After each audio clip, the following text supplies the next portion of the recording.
السلام علیکم ورحمۃ اللہ وبرکاتہ۔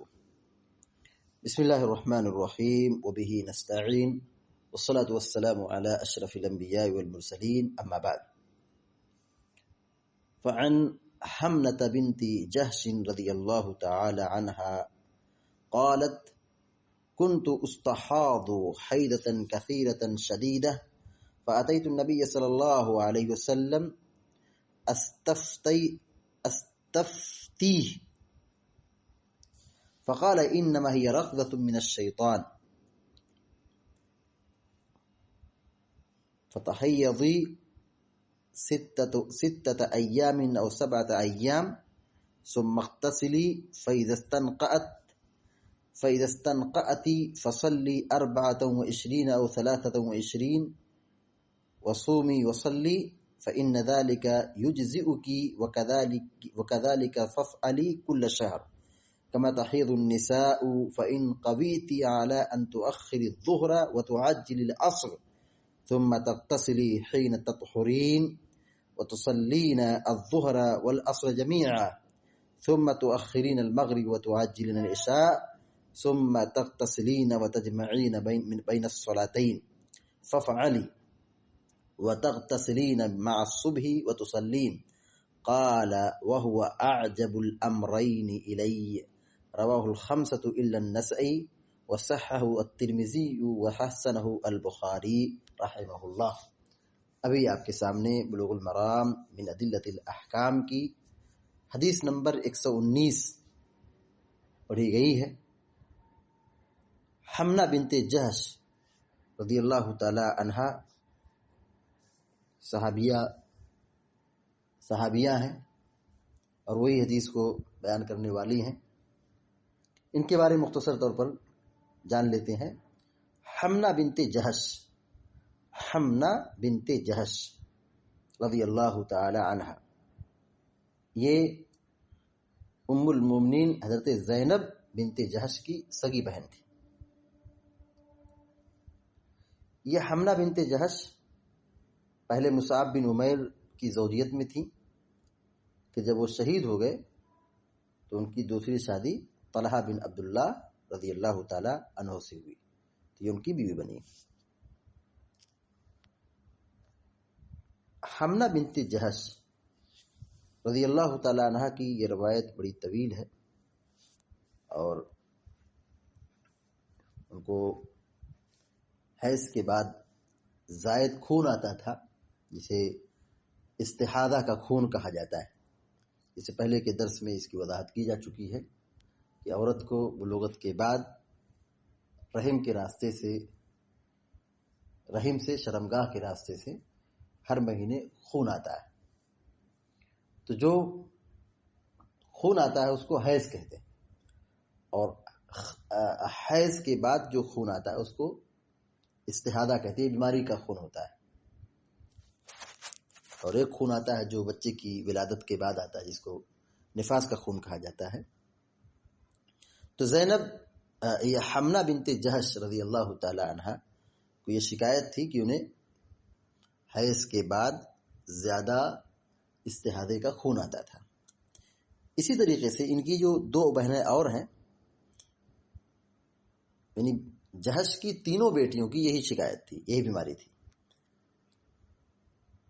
زینب بنت جحش جو اللہ کے نبی صلی اللہ علیہ وسلم کی بیوی ہیں، ام المومنین ہیں رضی اللہ عنہا، حمنہ بنت جحش جن کے بھی روایت پڑھ رہے ہیں، اور تیسری ہیں ام حبیبہ بنت جحش۔ ام حبیبہ بنت جحش یہ عبد الرحمن بن عوف کی بیوی تھی۔ یہ تینوں جحش کی بیٹیاں ہیں، تینوں کو یہی بیماری اور یہی شکایت تھی کہ انہیں حیض کے بعد زائد خون آتا تھا جسے استحاضے کا خون کہا جاتا ہے۔ استحاضے کا خون یہ طہر کی مدت میں شمار ہوتا ہے، اور جو حیض کا خون آتا ہے اس کو ناپاکی کے ایام میں شمار کیا جاتا ہے، اور اس ناپاکی کے ایام میں عورت کو نماز روزہ اور بہت ساری چیزوں کی پابندی ہے۔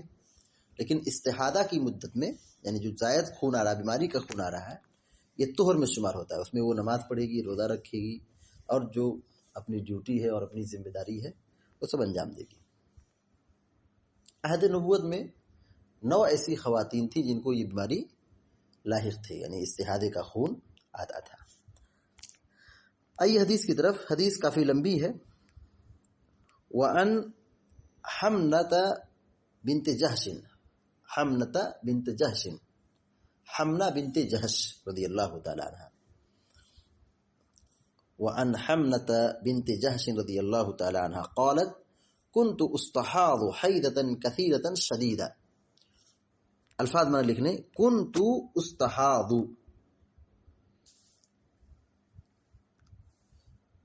اس کا معنی ہوگا مجھے استحاضے کا خون آتا تھا. كنت استحاض، مجھے استحاضے کا خون آتا تھا، یا مجھے استحاضے کی بیماری لاحق تھی. حیضتن کثیرتن شدیدتن، یہ سب اس کی صفت ہے. شدید منے سخت، زیادہ، کثیر منے زیادہ، یعنی مجھے استحاضے کی شدید بیماری تھی، یعنی ان کو خون بہت زیادہ آتا تھا، استحاضے کا خون بہت زیادہ آتا تھا، بہت پریشان تھی. مسئلہ یہ تھا کہ اب یہ خون آ رہا ہے تو اس میں کیا کریں گے، نماز پڑھنا ہے کہ نماز نہیں پڑھنا ہے، روزہ رکھنا ہے کہ روزہ نہیں رکھنا ہے. تو اس مسئلے کو جاننے کے لیے پیارے نبی صلی اللہ علیہ وسلم پر تشریف لائے. کیا پتہ چلتا ہے کہ اپنے مسئلے کے حل کے لیے مفتی کے پاس آنا چاہیے، یہ نہیں کہ مفتی کو خود بلا کر کے پوچھیں. یہ تہذیب اور ادب اور وقار کے خلاف ہے. اپنا پرسنل مسئلہ ہے، ہم عالم اور مفتی کے پاس خود جائیں. دیکھیے حدیث میں دیکھیے فَأَتَيْتُ النَّبِيَّ صلی اللہ علیہ وسلم استفتیہ، فتویٰ طلب کرنے کے لیے میں آپ کے پاس تشریف لائی. فَأَتَيْتُ النَّبِيَّ، میں نبی کے پاس آئی، استفتیہ، ان سے فتویٰ طلب کرنے کے لیے، یہ جاننے کے لیے، سیکھنے کے لیے میرا یہ مسئلہ ہے، مجھے کیا کرنا ہے، میرے لیے کیا تعلیم ہے. فَأَتَيْتُ، میں آیا. فَأَتَيْتُ کا معنی ہوگا میں آیا. فَأَتَيْتُ النَّبِيَّ صلی اللہ علیہ وسلم، میں نبی کریم صلی اللہ علیہ وسلم کے پاس آیا. استفتی، استفتیہ، میں ان سے فتویٰ طلب کروں. استفتی، میں فتویٰ پوچھوں. استفتیہ، ہی جو ضمیر ہے مطلب رسول کی طرف جانے میں، نبی کی طرف جانے کی، میں نبی سے اس کے بارے میں فتویٰ طلب کروں، سوال پوچھوں.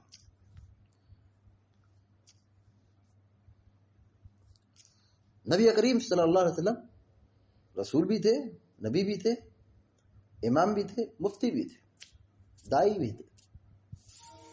مفتی، اللہ کے نبی صلی اللہ علیہ وسلم مفتی بھی تھے، اور صحابہ کرام اللہ کے نبی صلی اللہ علیہ وسلم سے فتویٰ پوچھتے تھے اور اللہ کے نبی صلی اللہ علیہ وسلم بتاتے تھے.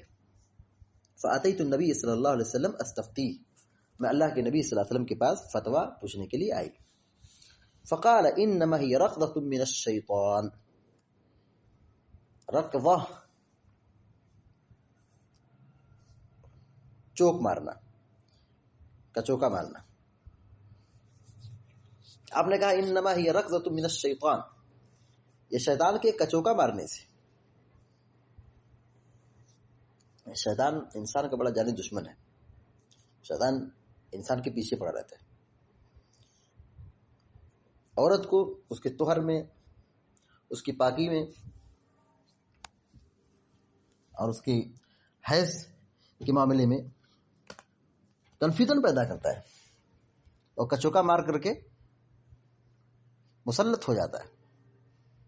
تو عورت کا معاملہ ڈسٹرب ہو جاتا ہے. تو یہ شیطان کے کچوکا مارنے سے ہے، یعنی شیطان یہ انسان پہ مسلط ہوتا ہے، نقصان پہنچاتا ہے، تکلیف دیتا ہے. انما ہی رقضۃ من الشیطان، دیکھیے شیطان کے کچوکا مارنے سے ہے. رقضہ، کچوکا مارنا. انما ہی رقضۃ من الشیطان، بے شک یہ شیطان کے کچوکا مارنے سے ہے. فتحیضی 6 ایام او 7 ایام، تو اب ان کو اتنا خون آتا تھا حضرت حمنہ بنت جحش رضی اللہ تعالیٰ عنہ کو کہ وہ اپنے حیض اور زائد خون کے درمیان فرق نہیں کر پاتی تھی. ایک ایسی عورت ہے جو اپنے دونوں خون کے درمیان فرق نہیں کر پاتی ہے، مطلب غیر معتادہ ہے، غیر ممیزہ ہے، تو ایسی صورت میں اس کا جو مسئلہ ہے پیارے نبی صلی اللہ علیہ وسلم بیان فرمایا کہ فتح یدی ستۃ ایام او سبت ایام، کہ دیکھو تم 7 دن یا 6 دن حیض شمار کرو. فتح یزی، تم حیض کاؤنٹ کرو، حیض شمار کرو. کتنے دن؟ 6 ایام، 6 بنے 6، ایام بنے دن، 6 ایام 6 روز. فتح یزی 6 ایام، 6 دن تم حیض شمار کرو، یعنی ناپاکی کے دن گنو. اور 7 ایام، یا 7 دن تم ناپاکی کے ایام شمار کرو.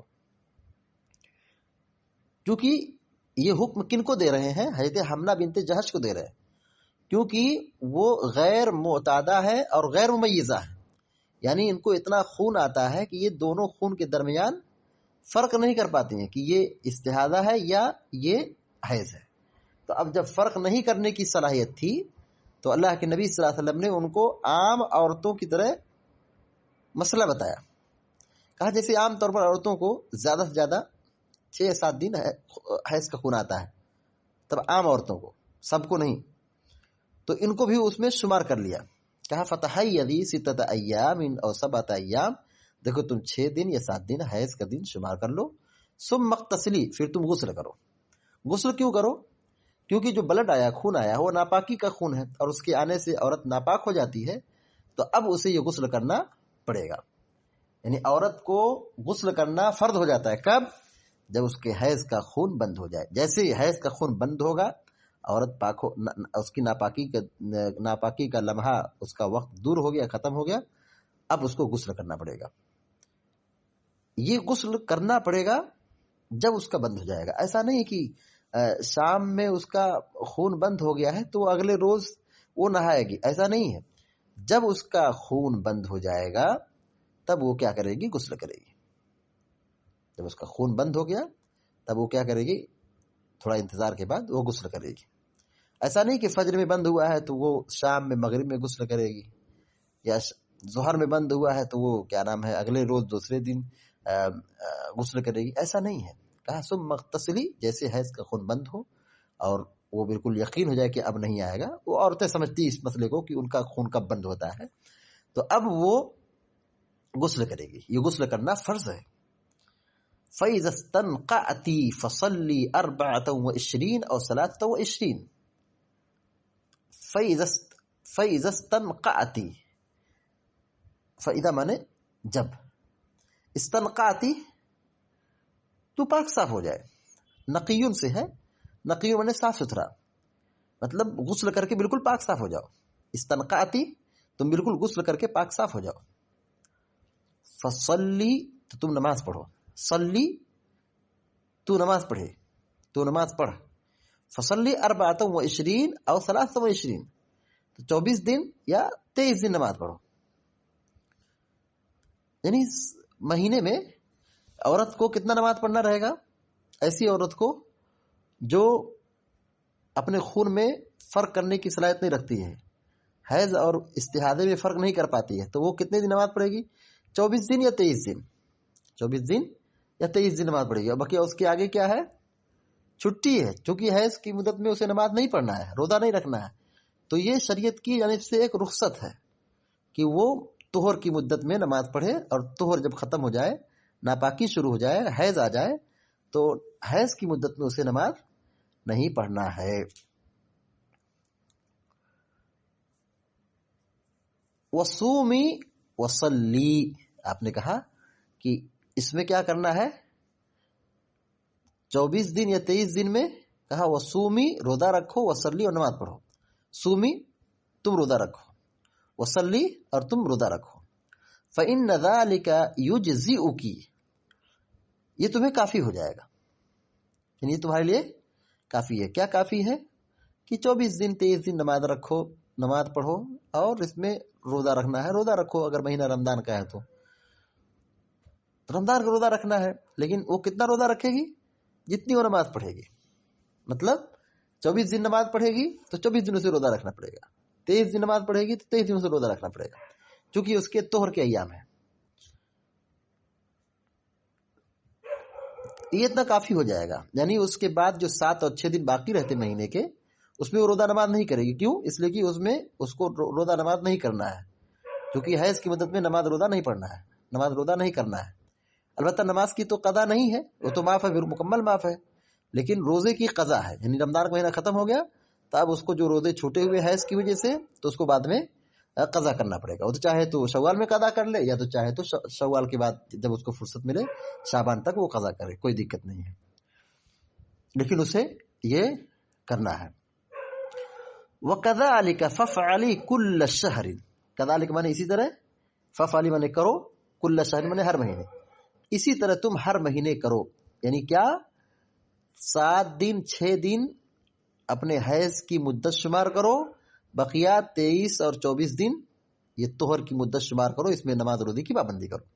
وَكَذَلِكَ فَافْعَلِي كُلَّ شَهْرٍ، اسی طرح تم ہر مہینے کرو. كَمَا تَحِيضُ النِّسَاء، جیسے کہ عورتیں حیضہ ہوتی ہیں، جیسے عورتوں کو حیض آتا ہے، یعنی عام طور پر عورتوں کو حیض اسی طرح آتا ہے، تو وہ اس میں نماز روزے کی پابندی نہیں کرتی ہیں. تو ایسے ہی جب ان کا حیض ختم ہو جاتا ہے تو وہ نماز روزے کی پابندی کرتی ہیں. تو جیسے عورتیں کرتی ہیں نارمل حالت میں، ویسے تم بھی کرو. جیسے ان کو حیض آ گیا ہے تو جیسے وہ حیض نماز میں نماز نہیں پڑھتی ہیں، تم بھی نماز مت پڑھو. تو 6 یا 7 دن یہ عام طور پر عورتوں کو حیض کے خون آتے ہیں، تو اس میں وہ نماز روزے کی پابندی نہیں ہے. تو اسی طرح ان کو جو حیض اور استحاضے میں تمیز نہیں کر پا رہی تھی، اللہ کے نبی صلی اللہ علیہ وسلم نے یہ عام عورتوں کی طرح ان کو فتویٰ دیا کہ وہ حیض کی مدت 6 یا 7 دن شمار کرے اور اس کے بعد نماز روزے کی پابندی کرے غسل کرنے کے بعد. اس کے بعد آپ نے ایک رخصت یہ دی، کہا فَإِن قَوِيتِ عَلَىٰ أَن تُؤَخِّرِ الظُّهْرَ وَتُعَجِّلِ الْعَصْرَ. فَإِن قَوِيتِ، ان مانے اگر، قویتی مطلب تم طاقت رکھتی ہو، تم طاقتور ہو. فَإِن قَوِيتِ، اگر تم طاقت رکھتی ہو، طاقتور ہو، عَلَىٰ أَن تُؤَخِّرِ الظُّهْرَ، اس بات پر کہ تم ظہر کو مؤخر کرو، یعنی تاخیر کرو. تو اخری تم تاخیر کرو، تو اخری کا معنی کیا ہوگا؟ تم تاخیر کرو. فَإِن قَوِيتِ عَلَىٰ أَن تُؤَخِّرِ الظُّهْرَ، اگر تم یہ طاقت رکھتی ہو کہ ظہر کو مؤخر کرو. وَتُعَجِّلِ الْعَصْرَ، اور عصر کو جلدی پڑھو، یعنی اول وقت میں. وَتُعَجِّلِ الْعَصْرَ، وَتُعَجِّلِ مانے جلدی کرو، یعنی ظہر کو مؤخر کرنا ہے اور عصر کو جلدی کرنا ہے، یعنی اول وقت میں. وَتُعَجِّلِ الْعَصْرَ، اور عصر کو جلدی کرو. یعنی اگر تمہارے پاس یہ طاقت ہے کہ ظہر اور عصر کو ایک ساتھ نماز پڑھو. کیسے؟ ظہر کو مؤخر کر کے اور عصر کو جلدی کر کے، یعنی اول وقت میں. کیا طاقت رکھتی ہو؟ غسل کرنے کی، غسل کرنے کی. یعنی ثم تغتسلی حین تطہرین وتصلین الظہر والعصر جميعا.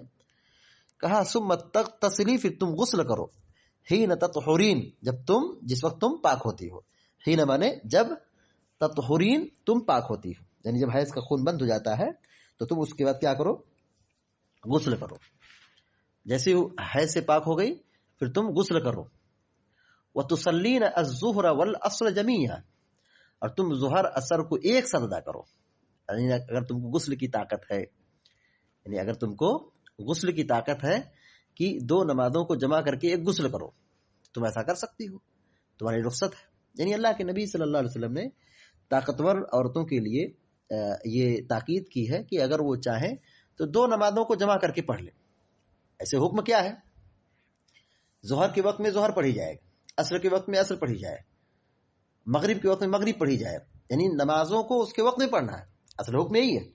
لیکن چونکہ یہ مستحاضہ والی جو عورت ہے، استحاضہ والی جو عورت ہے، جن کو زائد خون آتا ہے، تو ان کے لیے کمزوری ہے، نجاست کا مسئلہ ہے، خون کا مسئلہ ہے، تو ایک طرح سے یہ بیمار ہے. بیمار والوں کے لیے شریعت نے تخفیف کی ہے، رخصت دی ہے. کیا رخصت ہے؟ اگر چاہیں تو یہ 2 نمازوں کو جمع کر کے ایک غسل کریں اور دونوں نمازوں کو ایک ساتھ پڑھ لیں. یعنی کیسے؟ ظہر کو تھوڑا مؤخر کر دیں اور پھر عصر کا وقت جب شروع ہو تو پہلے غسل کریں، غسل کرنے کے بعد ظہر عصر ایک ساتھ جمع بین الصلاتین کے ساتھ نماز پڑھ لیں. یعنی جیسے مسافر آدمی جمع بین الصلاتین کرتا ہے، 2 نمازوں کو جمع کر لیتا ہے، ایسے ہی مستحاضہ عورت اپنے گھر میں، اپنے وطن میں، اپنے علاقے میں وہ دو نمازوں کو ایک غسل کے ساتھ جمع کر سکتی ہے. مطلب اس کے لیے کیا ہے؟ رخصت ہے. اس کے لیے کیا ہے؟ رخصت ہے، کیونکہ اس کے لیے مسئلہ ہے بیماری کا، تو شریعت نے رخصت دے دی ہے. اسی کو آپ نے کہا فَإِن قَوِيتِ عَلَىٰ أَن تُؤَخِّرِ الظُّهْرَ وَتُعَجِّلِ الْعَصْرَ، اگر تم یہ طاقت رکھتی ہو کہ تم ظہر کو مؤخر کرو، وَتُعَجِّلِ الْعَصْرَ اور عصر کو جلدی کرو، ثُمَّ تَغْتَسِلِي حِينَ تَطْهُرِينَ اور تم جیسے طہر میں داخل ہوتی ہو تم فوراً غسل کر لو. ثُمَّ تَغْتَسِلِي پھر تم غسل کرو، حِينَ تَطْهُرِينَ جس وقت تم طہر میں داخل ہوتی نہیں پاک ہوتی ہو، حِينَ تَطْهُرِينَ جب تم پاک ہوتی ہو. وَتُصَلِّينَ الظُّهْرَ وَالْعَصْرَ جَمِيعًا اور تم ظہر عصر کو ایک ساتھ نماز پڑھ لو. یہ کیا ہے؟ رخصت ہے. دو نمازوں کو ایک ساتھ جمع کرنے کا کیا ہے؟ شریعت نے رخصت دی ہے. اس کے بعد یہ کہا ثُمَّ تُؤَخِّرِينَ الْمَغْرِبَ وَتُعَجِّلِينَ الْعِشَاءَ ثُمَّ تَغْتَسِلِينَ وَتَجْمَعِينَ بَيْنَ الصَّلَاتَيْنِ. جیسے ظہر اثر میں کیا کیے؟ جمع بین الصلاتین کیے، ایسے ہی مغرب عشاء کے درمیان بھی جمع بین الصلاتین کی تعلیم ہے. کیا کہا؟ ثم تؤخرین المغرب، تؤخرین مطلب تم مؤخر کرو، ثم تؤخرین پھر تم مؤخر کرو یعنی لیٹ کرو، المغرب مغرب کو. مغرب کی نماز کب پڑھنی ہے؟ جیسے سورج ڈوب گیا مغرب کا وقت شروع ہو گیا، اب یہاں نماز پڑھنا ہے، لیکن کیا حکم دیا جا رہا ہے؟ ثم تؤخرین المغرب، تم مغرب کو تاخیر کرو، مغرب کو تاخیر کرو. وتعجلین العشاء اور عشاء کو جلدی پڑھو، عشاء کو جلدی کرو. وتعجلین العشاء، تعجلین تم جلدی کرو یعنی آگے بڑھو. العشاء عشاء میں یعنی عشاء کو اول وقت میں پڑھو. مغرب میں نماز نہیں پڑھے، مغرب چھوڑ دیے، عشاء کا وقت جیسے شروع ہوا تو پہلے مغرب پڑھو پھر عشاء پڑھو. لیکن کیسے؟ کہا ثم تغتسلین وتجمعین بین الصلاتین، پھر تم غسل کرو، وتجمعین بین الصلاتین اور دونوں نمازوں کے درمیان جمع کرو، یعنی مغرب عشاء کو ایک ساتھ ادا کرو. جمع بین الصلاتین کا مطلب یہ ہوتا ہے کہ دو نمازوں کو ایک ساتھ ادا کرنا. تو ظہر اثر جیسے ایک ساتھ پڑھ سکتے ہیں، ایسے ہی مغرب عشاء کو بھی دونوں نمازوں کو ایک ساتھ ملایا جا سکتا ہے. کس کے لیے؟ مستحاضہ عورت کے لیے، چونکہ اسے بیماری کا خون آتا ہے، وہ بیمار کی طرح ہے، لہذا وہ دو نمازوں کو جمع کرنا چاہے تو ایک غسل کے ساتھ جمع کر لے. کہا ثم تغتسلین وتجمعین بین الصلاتین، پھر تم غسل کرو، وتجمعین بین الصلاتین اور دو نمازوں کے درمیان جمع کرو. ففعلی تم ایسا کرو. وتغتسلین اب یہاں بات دوسری چل رہی ہے. وتغتسلین مع الصبح وتصلین، وتغتسلین اور تم غسل کرو، وتغتسلین اور تم غسل کرو، مع الصبح صبح کے ساتھ یعنی فجر کے وقت، وتصلین اور تم نماز پڑھو. یعنی فجر ایک ایسی نماز ہے جو دو نمازوں کو جوڑ نہیں سکتے ہیں، یعنی فجر کو عشاء کے ساتھ یا فجر کو یہ ظہر کے ساتھ جمع نہیں کر سکتے ہیں. البتہ ظہر اثر جمع کر سکتے ہیں، مغرب عشاء جمع کر سکتے ہیں، لیکن فجر ایک ایسی نماز ہے جو انفرادی نماز ہے، اس کو کسی کے ساتھ جمع نہیں کر سکتے. اسی کو کہا کہ وتغتسلین مع الصبح، تم صبح کے وقت غسل کرو، وتصلین اور فجر کی نماز پڑھو. قال وهو اعجب الامرین الی، قال اس قال کے بارے میں شارحین نے لکھا ہے کہ یہ راوی کا قول ہے، راوی کا قول ہے، اور یہ بھی ہے کہ نبی صلی اللہ علیہ وسلم نے کہا علی کل حال وَهُوَ أَعْجَبُ الْأَمْرَيْنِ إِلَيَّ، یہ دونوں معاملے میں زیادہ پسندیدہ ہے میرے نزدیک. اعجب اے احب، اعجب اے احب زیادہ پسند ہے، اعجب زیادہ پسند ہے، الامرین دونوں معاملے میں سے، امرین دونوں معاملے میں سے. دونوں معاملہ کیا ہے؟ ایک معاملہ یہ تھا کہ ہر نماز کو اس کے وقت میں نماز پڑھو، ظہر کے وقت میں ظہر، عصر کے وقت میں عصر، مغرب کے وقت مغرب، عشاء کے وقت میں عشاء، فجر کے وقت میں عشاء، فجر کے وقت میں فجر، عشاء کے وقت میں عشاء اور فجر کے وقت میں فجر، یعنی پانچوں نمازوں کو اس کے وقت میں پڑھو نئے وضو کے ساتھ. ایک معاملہ یہ ہے. اور دوسرا معاملہ کیا تھا؟ آپ نے یہ کہا تھا کہ تم ظہر عصر کو جمع کر لو، مغرب عشاء کو جمع کر لو اور غسل کرو. تو آپ صلی اللہ علیہ وسلم یہ کہتے ہیں کہ وَهُوَ أَعْجَبُ الْأَمْرَيْنِ وَهُوَ أَعْجَبُ الْأَمْرَيْنِ إِلَيَّ، میرے نزدیک یہ دونوں معاملوں میں سب سے زیادہ پسند ہے. کیا دونوں معاملے میں سب سے زیادہ پسند ہے؟ یعنی ہر نماز کو، یعنی دو نمازوں کو جمع کر کے ایک غسل کے ساتھ ادا کرنا، کیونکہ اس میں نظافت ہے، اس میں طہارت ہے، اور اس میں یہ ہے کہ شریعت نے جو رخصت دی ہے اس رخصت کو قبول کرنا ہے، تو یہ زیادہ بہتر ہے۔ دو معاملوں میں یہ سب سے زیادہ بہتر ہے، یعنی دو نمازوں کو جمع کرنا یہ میرے نزدیک زیادہ پسندیدہ ہے۔ رواہ الخمسۃ الا النسائی، اس حدیث کو 5 محدثین نے ذکر کیا ہے سوائے نسائی کے، یعنی امام احمد نے، امام ترمذی نے،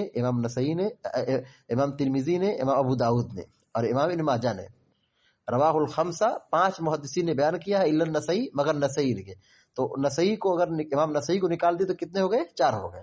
وہ 4 کون مراد ہوئے؟ امام ترمذی، امام ابن ماجہ، امام احمد بن حنبل اور امام ابو داود۔ وصححہ الترمذی، امام ترمذی نے اس کو صحیح قرار دیا ہے۔ وحسنہ البخاری، اور امام بخاری رحمہ اللہ نے اس کو حسن قرار دیا ہے۔ امام نسائی رحمہ اللہ نے اس کو نہیں ذکر کیا ہے، بلکہ ترمذی، ابو داؤد، ابن ماجہ میں روایت ہے، اور ساتھ ہی مسند احمد کی روایت ہے، اور امام ترمذی نے صحیح قرار دیا ہے، اور امام بخاری رحمہ اللہ نے اس کو حسن قرار دیا ہے۔ روایت کا ترجمہ پھر سے دیکھیے۔ حضرت حمنہ بنت جہش رضی اللہ تعالی عنہ کہتی ہیں، کنت استحاض حیدۃ کثیرۃ شدیدہ، کہ مجھے بہت زیادہ استحاضے کا خون آتا تھا، مجھے بہت زیادہ خون آتا تھا، تو اب میں پریشان تھی۔ فاتیت النبی صلی اللہ علیہ وسلم، میں اللہ کے نبی کے پاس تشریف لائی، استفتیہ، کہ میں آپ سے فتویٰ طلب کروں۔ فقال انما ہی رقصۃ من الشیطان، تو آپ نے کہا یہ شیطان کے کچوکا مارنے سے ہے۔ فتحیدی ستۃ ایام و سبعۃ ایام، کہا تم 6 دن یا 7 دن حیض کی مدت شمار کرو۔ ثم اغتسلی، پھر تم غسل کرو۔ فاذا استنقعتی، اور جب تم پاک صاف ہو جاؤ، یعنی مکمل صاف ستھری ہو جاؤ، حیض سے فارغ ہو جاؤ، غسل سے فارغ ہو جاؤ، فصلی 24، تو 24 دن، او 23 یا 23 دن نماز پڑھو، وصومی وصلی، پڑھو نماز پڑھو اور روزہ رکھو، فإن ذلك یجزئک، یہ تمہیں کافی ہو جائے گا۔ یعنی حائضہ عورت کے لیے 6 یا 7 دن کی چھٹی ہوتی ہے، اس میں وہ نماز روزہ کی پابندی نہیں کرتی ہے۔ وکذلک فافعلی کل شہر، اسی طرح تم ہر مہینے میں کرو۔ یعنی آپ نے ان کو ایسی تعلیم دی جیسے عام عورتوں کو ہوتا ہے۔ کما تحید النساء فافعلی کما کل شہر کما تحید النساء، تم ایسے ہی ہر مہینے کرو جیسے عورتیں کرتی ہیں۔ مطلب کیا عورتیں کرتی ہیں؟ جیسے عورتوں کو حیض آتا ہے، عام طور پر 5 یا 6 دن تک عورتوں کو حیض آتا ہے، یا 7 دن تک حیض آتا ہے، تو اس کو تم طہر کی اس کو تم حیض کی مدت شمار کر لو، اس لیے کہ ان کے پاس صلاحیت نہیں تھی، وہ سمجھ نہیں پاتی تھی، حیض اور استحاضے میں فرق نہیں کر پاتی تھی، اس وجہ سے آپ نے ان کو کہا، اور ان کو بہت زیادہ خون آتا تھا، اس لیے آپ نے ان کے لیے عام عورتوں کا مسئلہ واضح کر دیا۔ فَإِن قَوِيتِ، آپ نے دوسری تعلیم دی، کہا کہ اگر تمہارے پاس طاقت ہے کہ ان تؤخر الظہر وتؤجل العصر، کہ تم ظہر کو مؤخر کرو اور عصر کو پہلے پڑھ لو، ثم تغتسلی حینۃ طہورین، پھر تم اس وقت غسل کر لو جب تم پاک ہوتی ہو، وتصلین الظہر والعصر جميعا، اور تم ظہر عصر کو ایک ساتھ ادا کرو، ثم تؤخرین المغرب والعشاء وتؤجلین العشاء، اور پھر تم مغرب کو مؤخر کرو یعنی لیٹ پڑھو، وتعجلین العشاء، اور عشاء کو جلدی کرو، ثم تغتسلین وتجمعین بین الصلاتین، اور پھر تم 2 نمازوں کے درمیان غسل کر کے جمع کرو، یعنی مغرب عشاء ایک ساتھ پڑھو، فافعلی، تم ایسا کرو۔ یعنی یہاں پر آپ صلی اللہ علیہ وسلم نے صحت اور تندرستی کی طاقت رکھنے والی عورت کے لیے آپ نے یہ کہا کہ 2 نمازوں کو جمع کر لو، یعنی غسل کرو اور پھر 2 نمازوں کو ایک ساتھ پڑھ لو۔ کیسے؟ ظہر کے وقت میں ظہر نہ پڑھیں بلکہ اس کو چھوڑ دیں، عصر کا وقت جب شروع ہو تو اس میں ظہر عصر ایک ساتھ نماز پڑھ لیں، اس کو کہتے ہیں جمع بین الصلاتین۔ اس طرح مغرب عشاء کا معاملہ ہے، مغرب کو تو مغرب نہ پڑھیں بلکہ مغرب کو چھوڑ دیں، عشاء کا وقت جیسے داخل ہو تو اس میں مغرب عشاء دونوں پڑھ لیں غسل کر کے۔ تو مغرب عشاء ایک ساتھ پڑھ سکتے ہیں، ظہر عصر ایک ساتھ پڑھ سکتے ہیں، جس کو جمع بین الصلاتین کہا جاتا ہے۔ اس کے بعد آپ نے کہا کہ وتغتسلین مع الصبح، اور تم صبح کے وقت غسل کرو یعنی فجر کے لیے، وتصلین، اور تم نماز پڑھو، یعنی غسل فجر کے وقت کا جو معاملہ ہے یہ ایسا ہی نماز ہے جو انفرادی نماز ہے، یعنی اس کو کسی نماز کے ساتھ جوائن نہیں کر سکتے ہیں۔ جمع بین الصلاتین کا جو معاملہ ہے وہ مغرب عشاء ایک ساتھ، ظہر عصر ایک ساتھ ہے۔ فجر کی جو نماز ہے وہ اپنے وقت میں اپنی صورت پر ادا کی جائے گی۔ قال وهو عاجل الامرين لي، آپ نے کہا کہ یہ دو معاملے میں سے میرے نزدیک زیادہ بہتر ہے. یعنی کون سے بہتر ہے؟ یعنی دو نمازوں کو جماع کے ساتھ پڑھا جائے اور غسل کے ساتھ پڑھا جائے. اس حدیث سے جو باتیں معلوم ہوئی ہیں، کافی لمبی روایت ہے. دیکھیے، پہلی بات یہ معلوم ہوئی ہے کہ ایسی عورت جو معتادہ نہ ہو اور اسے تمیز کی صلاحیت نہ ہو، یعنی وہ اپنے حیض اور استحاضہ میں فرق نہیں کر پاتی ہے اور وہ معتادہ نہیں ہے، یعنی اس کی کوئی عادت نہیں ہے، تو وہ کہتے ہیں کہ وہ عرف کے اعتبار سے 6 یا 7 دن حیض شمار کرے گی. یعنی جیسے عورتوں کو عام طور پر حیض کا خون آتا ہے، زیادہ سے زیادہ 6-7 دن تک وہ حیض کی مدت شمار کرے گی. لیکن اگر وہ کیا ہو، ممیزہ ہو، یعنی تمیز کی صلاحیت رکھتی ہے، تو جب تک اس کو حیض آئے گا تب تک وہ حیض کا دن شمار کرے گی. اور ایسا بہت کم ہوتا ہے، ایسا بہت کم ہوتا ہے. یعنی 6 یا 7 دن میں اکثر عورتوں کو حیض کا خون ختم ہو جاتا ہے. ایسا بہت کم ہوتا ہے کہ لاکھوں میں ایک ایسی عورت بھی مل سکتی ہے جس کو 6 یا 7 دن کے بعد بھی حیض کا خون آتا ہے. تو وہ 15 دن تک وہ کیا کرے گی، حیض کا دن شمار کرے گی، اگر اس کو حقیقت میں اس طرح آتا ہے اور ہر مہینے اگر ایسا آتا ہے. تو یہ 6 یا 7 دن کیا ہے، عرف کا، عام طور پر ایسا ہوتا ہے. لیکن بعض عورتوں کو، یعنی بہت کم ایسا ہوتا ہے کہ ان کو کسی خاتون کو 15 دن بھی حیض آتا ہے. تو بہرحال اگر ان کو حیض خون آتا ہے تو انفرادی چیز ہے، تو جب تک ان کو حیض کا خون آئے گا تب تک وہ غسل، یہ نماز روزے کی پابندی نہیں کریں گے. اس حدیث سے ایک بات معلوم ہوئی کہ رسول صلی اللہ علیہ وسلم مفتی بھی تھے، رسول صلی اللہ علیہ وسلم فتویٰ بھی دیتے تھے اور لوگ آپ سے فتویٰ پوچھتے بھی تھے. ایک بات معلوم ہے کہ اپنے مسائل کے حل کے لیے فتویٰ طلب کرنا چاہیے. یعنی اگر اپنا کوئی مسئلہ ہے تو اس کے لیے فتویٰ طلب کرنا چاہیے، جا کر کے پوچھنا چاہیے. شیطان کا وجود برحق ہے. ایک بات کیا معلوم ہوئی، شیطان کا وجود برحق ہے. اس طرح شیطان بنی آدم پر مسلط ہوتا ہے اور وہ ہر طرح سے بنی آدم کو تکلیف پہنچانے کی کوشش کرتا ہے. یعنی جیسے بچہ پیدا ہوتا ہے اس کو بھی کچوکا لگاتا ہے، اور ایسی عورتوں کو بھی کچوکا لگاتا ہے کہ وہ حیض اور استحاضے میں فرق نہ کر پائیں. تو ان کو، عورت کو ڈسٹرب کرتا ہے پاکی میں، اور پاکی اور ناپاکی کے معاملے میں عورتوں کو کنفیوژن کرتا ہے.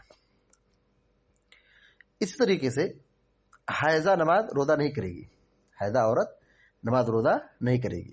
لیکن مستحاضہ جو عورت ہے، یعنی جس کو حیض کے بعد زائد خون آ رہا ہے، اس پر کوئی پابندی نہیں. وہ نماز بھی پڑھے گی، روزہ بھی رکھے گی، اعتکاف بھی کرے گی، حج عمرہ بھی کرے گی، کیونکہ یہ جو خون آ رہا ہے یہ ناپاکی کا خون نہیں ہے، یہ استحاضہ کا خون ہے، یہ مطلب بیماری کا خون ہے.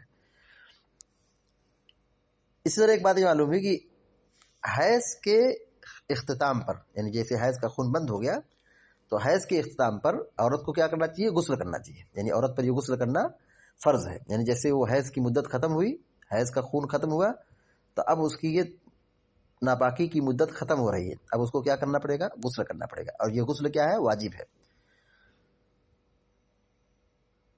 مستحاضہ عورت، یعنی جس کو بیماری کا خون آتا ہے، وہ 2 نمازوں کو ایک ساتھ ادا کر سکتی ہے، جس کو جمع بین الصلاتین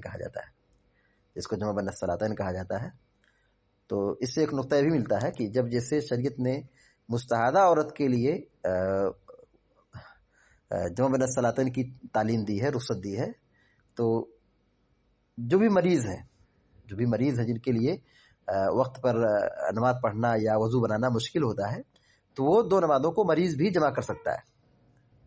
مریض کے لیے اگر دقت ہے، پریشانی ہے، تو وہ مریض بھی 2 نمازوں کو جمع کر سکتا ہے، کیونکہ اس کے لیے مشقت کیا ہے، زیادہ ہے بنسبت مستحاضہ کے. مستحاضہ کا کیا مسئلہ، صرف کیا ہے، ناپاکی کا مسئلہ، صرف خون کا مسئلہ ہے، نجاست کا مسئلہ ہے. یعنی چونکہ خون آتا ہے شرمگاہ کے راستے سے، وہ بھی کیا، خون ناپاک ہو گیا. لیکن ایسا نہیں مطلب وہ ناپاکی کی مدت چل رہی ہے، جیسے حیض کے اندر ناپاکی کی مدت چلتی ہے.